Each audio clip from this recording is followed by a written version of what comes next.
Chapter 12 Andrealphus' Assistants. Summary. Octavia goes to her uncle's palace. She tells him about the fact that her mother wants her to marry a prince, even though she doesn't want that. Andrealphus is annoyed with his sister. Octavia arrives at Andrealphus' palace. She takes a deep breath and knocks on the door. She is sweating from nerves, even though it is very cold outside. Andrealphus opens the door and smiles at her. Hey, dear Via, come in. Octavia walks inside. They go into the living room. Destiny is hanging out with her friends. Octavia nods. They sit down together. What did you want to talk about?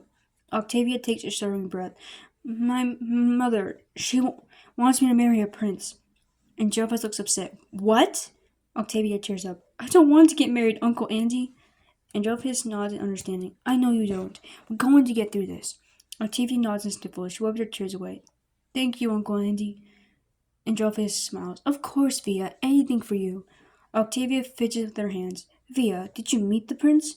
Yes, he's nice, but I still don't want to marry him. Andrealphus hums and nods. We will fix this. I promise you that, Via.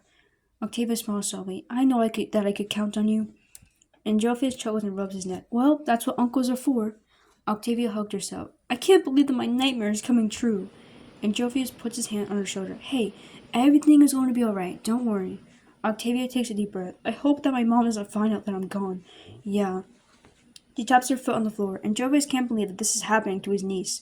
He feels so bad for her. He knows that she really doesn't want to get married. He rolls her back. Do you want me to talk to her? No, I don't want her to get mad at you. Andrealphus scoffs. Please, she's always mad at me. It wouldn't change a fucking thing. Octavia nods. Yeah, you're right. Octavia jumps at her phone. As her phone starts ringing, she takes out her phone and looks at it. She looks scared. My mother's calling me. Andrealphus holds out his hand. Let me have it. I'll handle it. Octavia hands him her phone. He answers the call. Hello, my dear sister. Andrealphus? Yes, this is your big brother. Why do you have Octavia's phone? Andrealphus sighs. She came to visit. Stella growls. She didn't ask first. Don't be so hard on her. I don't mind. Stella groans and rolls her eyes. She is a terrible princess. Sister, she's a great princess. Way better than you, that's for sure. Stella shrieks. She's outraged. How fucking dare you? I am a great princess. Yeah, maybe if a cow were to be a princess. Octavia covers her mouth and giggles softly. Andrealphus smiles softly at her. Where is Octavia, Andrealphus? She's hanging out with Destiny. Octavia sighs in relief. Ugh, of course she is hanging out with your stupid imp. Andrealphus bites his lip. He doesn't want to fight with Stella on the phone in front of his dear niece. Is that all, Stella? Stella sighs and rubs her temples. I suppose so. Okay, goodbye, sister. Andrealphus hangs up. He hands the phone back to Octavia. She takes it. Thank you. Andrealphus smiles and nods. Of course. Octavia leans back and takes a deep breath. Do you know when Aunt Destiny will be back? Andrealphus shrugs. I don't know. She didn't tell me how long she'd be gone for. Octavia nods. All right. Octavia shivers slightly and wraps her arms around herself. Usually I'm fine with how cold your palace is, but I'm a little chilly. Andrealphus looks worried. Oh, I'm sorry. Here, have a blanket. Andrealphus hands her a blanket. She takes it and wraps it around herself. She sighs in relief. That's better. Andrealphus smiles and chuckles. Stella and Stolz are having an argument. Stella is mad at because Stella is forcing their daughter to get married. Nothing you say is going to change my mind. Our daughter is getting married. She doesn't want to get married, Stella. It makes her uncomfortable. Stella rolls her eyes and crosses her arms. Stella, does it look like I give a fuck? Stella scoffs. No, of course not. But I'm her father. I have a say in this as well. You don't have a say in anything, imp fucker.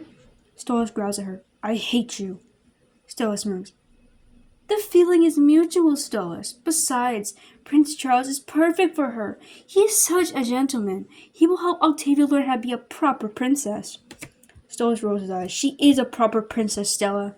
Stella scowls at him. Oh, please. She acts like a pathetic emo teenager. That is not a proper princess. It doesn't matter if she acts emo. She tries her best to be a good princess. Well, her best is not enough, Stolas. Stolas narrows his eyes at her. I won't let you get away with this. Stella smirks and winks at him. Yeah, sure, whatever you say. Stella sighs and walks away from her. Stella chuckles to herself. She hears a ding on her phone. She takes out her phone and looks at the message. Hey, Princess Stella, are you busy? No, not right now. Would you like to go on a date? Stella smiles softly and blushes. Of course I would. Stella puts her phone away and smiles to herself. She gets to go on a date with her crush, Striker, the most handsome cowboy ever. She goes into her room and picks out a dress for her date. She smirks to herself. I'm going to make that imp fall for me so hard. She sits down on her bed and messages Striker. You can pick me up whenever you want. All right, little lady. Stella chuckles and blushes while thinking about Striker. She is so in love with him, even though she knows that she shouldn't. She is a princess of the Ars Goetia, and he is a wrath imp.